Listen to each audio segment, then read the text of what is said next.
معنا اتصالات كثيرة. الأخ حسين من العراق، تفضل. السلام عليكم. السلام عليكم. وعليكم السلام. تفضل أخ حسين. ادخل في الموضوع. أقسم بالله العظيم. تفضل. أقسم بالله العظيم.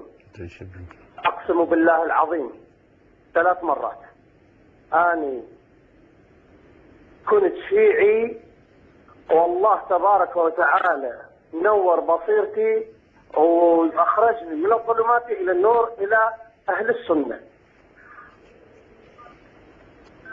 أقسم بالله العظيم أنا هسه أبلغ من العمر 46 سنة. ودائما أو أقرأ الكتب الشيعية، وكان عندي معتقد والحمد لله كما ينبغي لجلال وجهه وعظيم سلطانه أنه أطال بعمري وهداني إلى الإيمان قبل أن يقبض روحي. كنت عندي اعتقاد كل أهل السنة من أهل النار. والله العظيم كان هذا الاعتقاد وأنا شاب. لما قرأت الكتب الشيعية وقرأت القرآن، أتعرفون من الذي أخرجني من الظلمات إلى النور؟ طبعا الله تبارك وتعالى، لأنه قرأت القرآن بتدبر. قال تعالى في كتابه الكريم: ذلكم الله ربكم له الملك والذين تدعون من دونه ما يملكون من قطمير إن تدعوهم لا يسمعوا دعاءكم. لا يسمعوا دعاءكم ولو سمعوا ما استجابوا لكم. تفضل. ولو سمعوا ما استجابوا لكم. تحدي. ثم يا أيها الناس أنتم الفقراء إلى الله والله هو الغني الحميد. اكتشفت أنه علي فقير.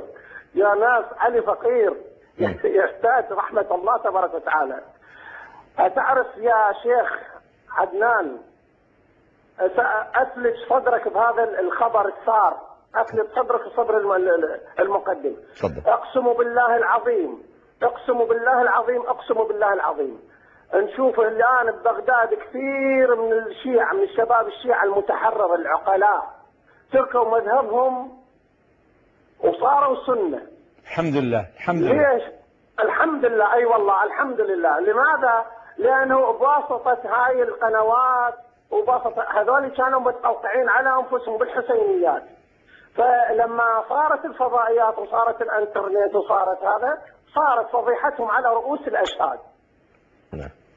والله والله والله والله أدعو من الله تبارك وتعالى أن يجمعني وإياك والمذيع والعاملين والمشاهدين تحت في أعالي جنة الفردوس. يا شيخي وأنا أبتسم، والله أنا حاسك وأنا مبتسم. تعرف الله تبارك وتعالى لما هداني من أخرجني من الظلمات إلى النور ماذا وجدت نفسي؟ أقسم بالله العظيم الله تبارك وتعالى أهدى بي أمة كاملة. قرى أهداها على مذهب التوحيد. أقسم بالله العظيم. أخي يا شيخي أقبل رأسك، ترابك على رأسي شيخي. والله العظيم والله العظيم والله العظيم يا شيخي. يقول ابن الجوزي في صيد الخاطر: الذي في الشيء لا يرى العيب والذي خارج الشيء لا يرى العيب. من اللي يرى العيب؟ من كان في الشيء ثم يخرج منه. يعرج على كلامه يقول: ولهذا الذين ولدوا في الجاهلية هم أشد إسلام. شكرا للأخ المتصل من العراق الأخ حسين وهدانا الله وإياه. يعني خلينا نعود إلى كلام الشيخ المهاجر. يعني نعود إلى كلامه. قال يعني أنكم لستم لو تكرمتم مؤمنين. تفضل. وعلق على هذا الكلام. نعم. ليس مقصودنا أيها الأفاضل الكرام أن ينضم أحد إلى أهل السنة والجماعة فيكثر عددهم. كلا والله. والله إنما نريد الهداية والحق. ووالله لو رأينا الحق مع العلماء الشيعة لاتبعناه، لكن كما رأيتم أنتم أدلتهم. وهذا سؤال طرحناه عليهم مرارا.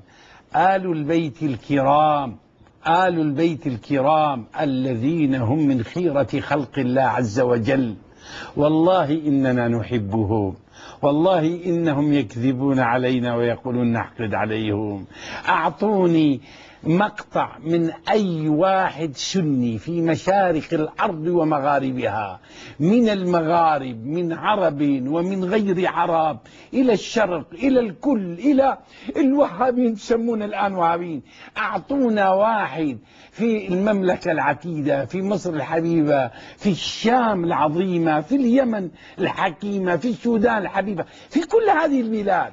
أعطونا واحد من أهل السنة شتم عليا، تكلم في آل البيت، لكن الكذب حرام، والله حرام، ثم والله إلنا نتبعهم، وهذا الآن نتبعهم. علي سكت عن البيعة، نحن سكتنا، انتهت القضية. الحسن بايع معاوية لتوحيد الأمة، الآن نسعى لإطفاء هذه الفتنة التي أشعلها الشيعة في كل مكان. السؤال الذي طرح، تفضل. معنا اتصال أعزائي المشاهدين، الأخ الطفيلي من العراق. ويعني والله الأخ حسين نحن نحبه ونحب كل الإخوان الشيعة، وهذا البرنامج فقط أعزائي المشاهدين لكي نلتقي نحن جميعا مسلمون، يحب بعضنا بعضا، لا نحاول أحداث فتن ولا غير ذلك، ولكن استثارني الأخ حسين ولا أستطيع أن أواصل الحوار لأني أحب كل الشيعة وأحب كل السنة. هذا هو المسلم من سلم المسلمون من لسانه ويده، فالناس كلهم أحباب إذا ما اشتركوا في لا إله إلا الله، ونريد أن نتقارب بالفعل، لا نريد فتنة ولا نريد غير ذلك. إخواني الأعزاء، يعني اسمحوا لي واعذروني فيما أنا فيه. طفيل تفضل.